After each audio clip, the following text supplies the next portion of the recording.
അപ്പോൾ യുദ്ധത്തിൻ്റെ ഇപ്പോഴുള്ള പ്രസന്റ് സിറ്റുവേഷൻ എന്താണ് എന്ന് ചോദിച്ചിട്ടുണ്ടെങ്കിൽ ട്രംപ് പെട്ടിരിക്കുകയാണ് എന്നുള്ളതാണ് ഏറ്റവും ആദ്യത്തെ കാര്യം. കാരണം ട്രംപിനെ സംബന്ധിച്ചോളം അമേരിക്കയിൽ സാധാരണ ആളുകൾ ശ്രദ്ധിക്കാത്തൊരു കാര്യം എന്ന് പറയുന്നത് ഒരു 2-2.5 കൊല്ലം കഴിയുമ്പോൾ അവിടെ ഒരു പുതിയ റഫറൻഡം പോലെ ഒരു തെരഞ്ഞെടുപ്പ് നടക്കാറുണ്ട്. അപ്പോൾ അത്തരം തെരഞ്ഞെടുപ്പിലേക്ക് അമേരിക്ക പോകാൻ പോവുകയാണ് ഒന്ന്. രണ്ടാമത്തെ കാര്യം എന്ന് പറയുന്നത് അവിടെയുള്ള യുദ്ധവിരുദ്ധ റാലികളുടെ നമ്പർ അല്ലെങ്കിൽ അതിൽ പങ്കെടുക്കുന്നവരുടെ നമ്പർ ഭയങ്കരമായിട്ട് കൂടിക്കൊണ്ടിരിക്കുകയാണ്.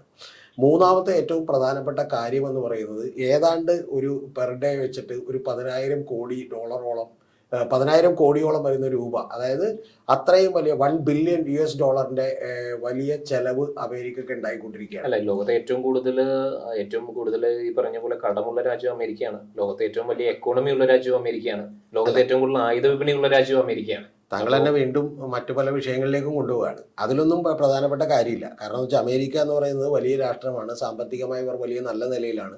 28 ട്രില്യൺ ആണ് അമേരിക്കയുടെ മൊത്തം GDP എന്ന് പറയുന്നത്.